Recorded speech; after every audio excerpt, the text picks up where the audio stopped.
high definition. Your breaking news and weather authority. This is WITN News at 6. Good evening, I'm Dave Jordan. Lynette Taylor is off. This weather authority alert day continues with snow continuing to fall across eastern Carolina, and with falling temperatures, that is making for dangerous roadways. 5 people had to be rescued after their car slid off a snow-covered road and landed in a canal. The accident happened around 2 o'clock on Old Highway 11 outside of Ayden in Pitt County. Police say the Ford Focus went down a 15-foot embankment and into a canal. 2 people were taken to Vidant Medical Center. Authorities say there were no serious injuries. Old Highway 11 was closed down while crews pulled that vehicle from the canal. And we continue our team coverage of this latest blast of winter weather now with Chief Meteorologist Marvin Doherty and what we can expect heading into the evening and tomorrow morning. Marvin? Well, thanks a lot, Dave. That snow will be tapering off. It already is back inland. Still a bit to go along the beaches in the New Bern area. Now look at some of the snowfall totals. James City in Craven County, just outside of New Bern, 9 inches reported. Trenton, 8.1. Englehart, 8 inches. Chinquapin in Duplin County, 6.5. Maysville, 6 inches. You can see some of the others. New Bern around 7. Of course, we'll get final reports later. Oriental, Swan Quarter, Greenville about 4, along with Kinston, somewhere in that range, depending on where you live. And Richlands 5.5. Ocracoke, 4.5 inches of rain. We have a winter storm warning, and that will continue through the overnight for the icy conditions. And another storm headed our way to Marcus. I'll have more on that later. Right now, let's go to meteorologist Philip Williams. They have some nice snow pictures from today. Philip? Yes, Marvin, that we do as we track this system today. It has put down some beautiful snow here during the day, and here's a nice shot from Allison in Beulahville. A nice snowman there using the flower pot for a hat, and only a month or so away from spring. So hopefully that flower pot can be used for its intended use here soon. Here's Abby with trying to get a snowflake off the nose there, a cute dog there. Here's one, also a retriever, retrieving a ball here before it gets covered up in the snow. Then it's sent in by Travis, and that's Wrigley playing out in the snow today. Here's a shot of Howell in Windsor, where at least a little dusting fell in Bertie County, but not much farther north you go. And then here's Tina from Washington with the car with the eyes on it. And again, looking out and seeing that snow all across the east today. Send us your photographs here, and we'll be happy to use those as well to Carolina Camera. Go to WITN.com, click on Carolina Camera, upload your snow pictures. We'll be happy to show those. Dave? All right, thanks, Philip. And Marvin will check back in with Marvin coming up in just a little bit. A blanket of snow, a car crash involving a police officer and a bridge, and a bank robbery, all within a few minutes in downtown New Bern. Alize Prosy has all of that for us live from Craven County. Alize? Hey Dave, well, you know what, it has been a pretty wild day here in New Bern, and we just got some information out of the Craven County Sheriff's Office. There was actually a sledding accident around 3 o'clock this afternoon in James City. A group of people were out sledding on Airport Road. There was a man pulling 2 boys on a makeshift sled. That means he was on a 4-wheeler and the boys were on a hood of a car. Eventually that man took a sharp turn. The boys went flying. One of them, an 11-year-old boy, hit his head on a tree. He was taken to the hospital. He is stabilized. Hopefully he's going to be okay, but he is expected to be sent to Pitt a little bit later. We're hoping to hear some more information about that little boy coming up. But man, it's been a wild day. It's still snowing here, and crews, DOT crews, are out trying to make sure there are no more crashes on those roads, because there have been a lot. Snow brings out the best in little kids. All the snow, I play in it, and it's really fun playing in it. And in kids at heart. Oh, I looked outside and my inner child said, "Oh, let's go out in it." And so I went. But with the good comes the bad, the low visibility, the icky roads, and the crashes. Here on the Alfred A. Cunningham drawbridge, a police officer experienced the slippery conditions firsthand. He's okay and caused a traffic jam, but he was speeding for a reason. As the snow was covering downtown New Bern, someone robbed the First Flight Federal Credit Union. That's where the officer was heading before he got caught up. I guess they thought they could get away with it, but obviously they didn't.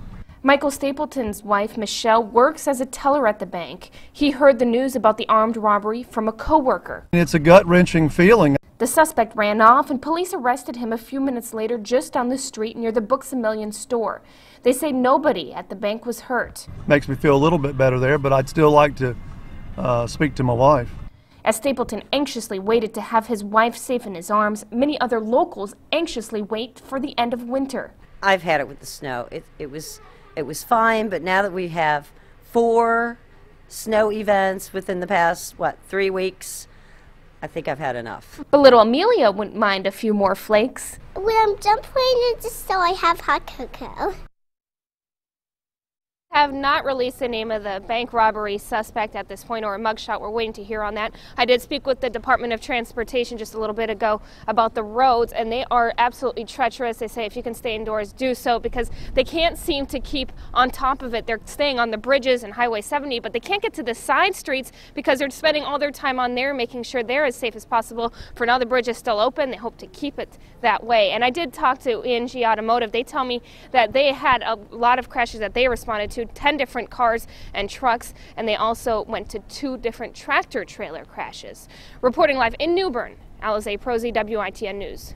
All right, thanks, Alize. Busy day there. And the Highway Patrol has responded to hundreds of wrecks in Onslow, Jones, and Duplin counties as well. Mostly cars into ditches, but there have been some serious crashes in the area, sending people to the hospital today. April Davis is live in Jacksonville now to show us the conditions there. April? Well, Dave, this is Western Boulevard here by Country Club Road, and it's not looking really good at this hour. Very, very slushy. You can't see from one lane to the next. Snow started coming down really heavy around 3 o'clock today, and it caused some problems on the roads here for sure. Now, there was a 2-car crash on Highway 258 in Rhodestown. That's between Richlands and here in Jacksonville. It sent 3 people to the hospital about 1:15 this afternoon. It was slow going along that stretch of Highway 258 and 24 all day due to cars and ditches and other fender benders.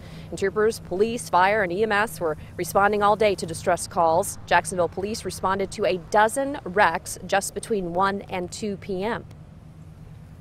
It's pretty crazy to see the number of cars out on the road right now, and I understand everybody's trying to get home, leave work, leave the base, and hopefully people will not drive crazy and just slow down, increase their stopping distance, and hopefully we can make it through this. You're looking at a little video from Jacksonville this morning when there was just rain on the roads, wet roads. Now it's pure slush, very, very dangerous. DOT says they still have a lot of work to do, so you can see now what 8 hours has made a lot of difference. And DOT warns you, please stay off the roads if you can. Reporting live in Jacksonville, April Davis, WITN. All right, thanks, April. And today, snow is causing some problems for schools here in the east as well, after many of them had to cancel classes again. Lindsay Fry spoke to parents picking up their children from school early today in Pitt County. She joins us live now in Greenville with the details and the latest on road conditions. Lindsay? Hey Dave, well, I'm here at the intersection of Greenville Boulevard and Evans Street. As you can tell behind me, cars are driving pretty steadily on this road. We haven't had any issues out here. The roads appear to be fine. They're just a little wet, so maybe just drive with a little bit more caution, but certainly appear to be doing just fine out here right now. Now, as we mentioned a little bit earlier, snow started to fall here in Greenville about 11 o'clock this afternoon, the exact same time that Pitt County schools had an early release for the students at Pitt County schools. A line of cars wrap around Elmhurst Elementary School Tuesday afternoon as parents arrived to quickly pick up their kids before the snow falls. I actually had some plans running some errands with him today, and my wife told me this morning before she took off that she heard the school was closing 3.5 hours early. So yeah, last minute it's tough to kind of juggle the schedule and be able to work things out. Pitt County schools dismissed at 11 a.m., making it the 5th day of school this year affected by the snow. A challenge for some parents who say they quickly have to make other arrangements. He's going to hang out with me the rest of the day at work. He don't know that yet. Price says she left work early to come get her son from school. She says fortunately her employer has been flexible with her. She is pretty much understandable, so I just come on and I let her know that I have to pick him up. She said, fine, I can bring him with me to her now. Father of 2, Cameron Evans, says he managed to get a babysitter for the day so he could go back to work, but says after 4 days off from school already, he worries his children may be a little stir-crazy spending another day indoors. You run out of entertainment options pretty quickly when you're shut in and you've got board games and crayons, and then you have to get creative. Evans says he's hoping this snow will melt just as fast as it fell. And the school board met this evening to try to decide what they will do to make up for any lost time of school that they may have tomorrow in the upcoming days. Dave, from what I'm looking at, it looks like kids may be home tomorrow hanging out with their parents and drinking some hot chocolate. Live in Greenville, Lindsay Fry, WITN News. All right, thanks, Lindsay. And Pitt County Schools say even though they dismissed early today because of the snow, they won't have to make up this day because they had a half day of classes. I do want to mention, too, that if you haven't had a chance to do this, go ahead and go to the SyncBack, go to your app store and go to SyncBack and download our app. You can get live newscasts on there, which we're doing right here. It's a slight delay, so you're seeing that newscast as it's live, and it's also stored there. But the great thing about this is that if the power should happen to go out, if you have your cell phone, if you have any other tablet like that, you can watch WITN News live and stay up to date. Great to have, especially if there's icy conditions and power should go out. So go ahead and download that SyncBack and get it on your phone or your tablet. Well, still to come, we'll head live to Lenoir County and check in with Brendan King on how much snow they're seeing and the current conditions there. And right now we're looking at a snowy beach from our live Crab's Claw cam. Some impressive snowfall totals coming in from the beach today. Marvin has your forecast in just a bit.